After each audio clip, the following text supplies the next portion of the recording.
Welcome to the Savage Productions YouTube channel.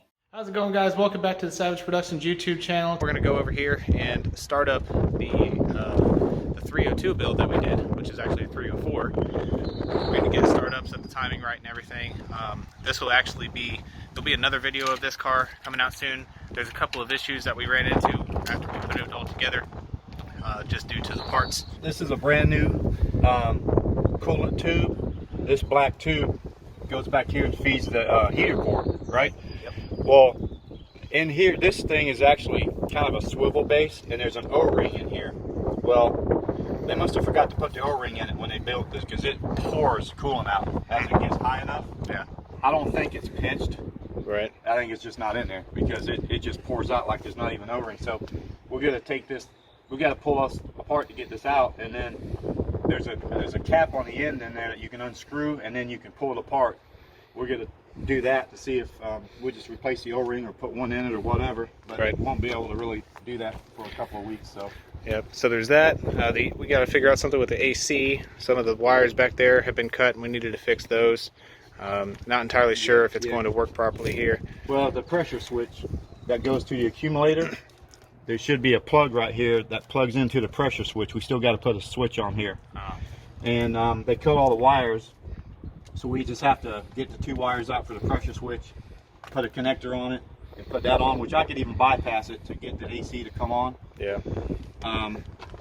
But he wants to do it right, so we're just going to get a pressure switch and get a connector, a pigtail connector for it, and find the wires in there that they cut.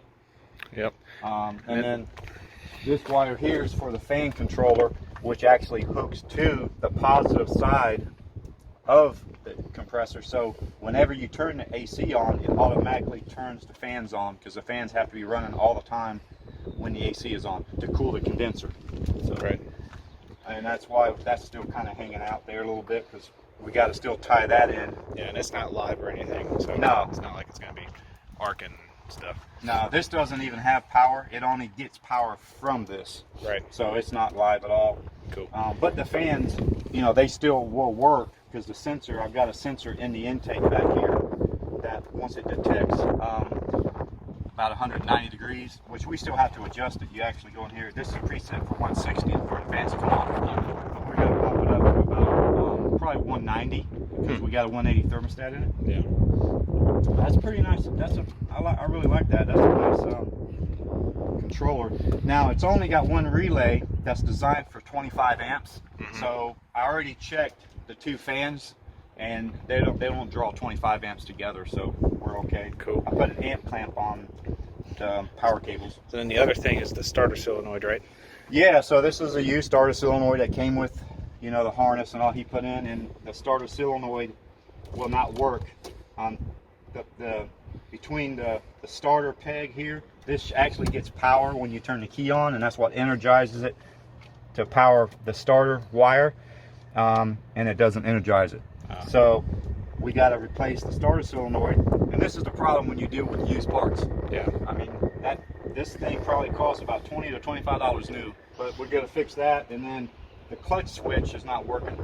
You know, so when you push the clutch all the way in, it will actually allow you to send voltage out to this to fire up. The safety switch? Yeah, the safety switch on the clutch. And the other thing I mentioned, he is going to be putting an Anderson power pipe in here, which if you just saw my 331 build sheet video, if not, I'll link it right there. I did talk about the 4-inch Anderson power pipe, which I ran on my 331. He's going to be putting the 3.5-inch variant on this car, just because he doesn't need all that much air. But we're going to be putting that on there. We'll have to drill a hole in the fender over here, or the inner fender, and then mount the mass air up underneath here somehow, which all of the bracketing stuff is kind of gone. So. They said it'd be easy now with the fenders off. Yeah, it'll be able to make the bracket and everything. It'll be easy to get to it, but there's no space to really put a bracket. We're going to have to put something into the frame rail. Yeah. We'll figure it out though. Yeah. But we're going to get this thing started up.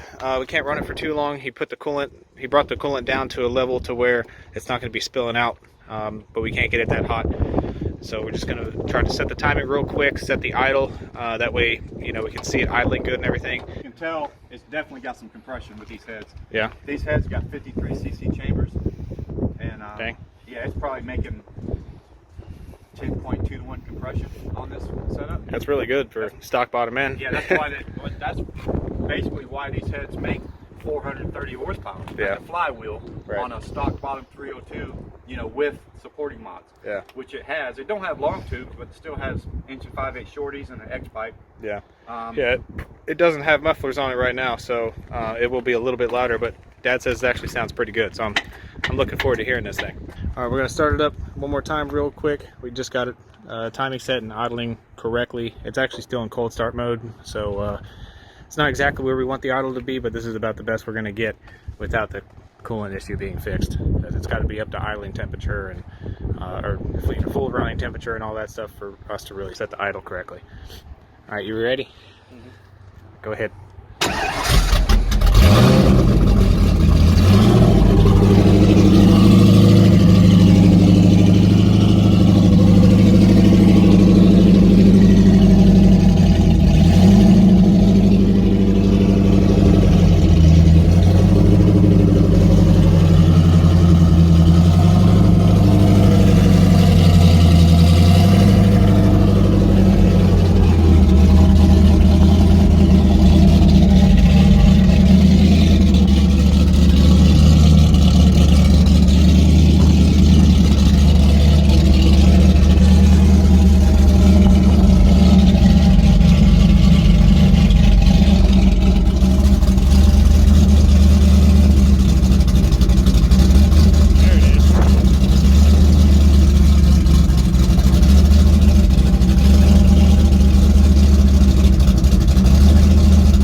I think sounds good, man.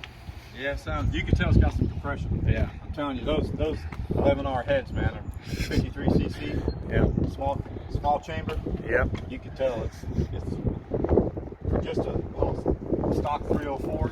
Yep. This thing will make some power. It's good. It's good. That's gonna be it for this thing for now. The owner's gonna be coming later. We'll start it up for him. Hey guys, hope you enjoyed that video. I didn't record an outro for it because this was actually just kind of a clip that I was gonna throw into another video, but I figured you all who are following the 304 build wanted to see the startup as a dedicated video. So this is gonna be it for this one. Stay tuned. We got another couple of videos probably coming out on this car, getting everything dialed in with it, and as well as some videos coming out on the other cars that we have going on in the shop.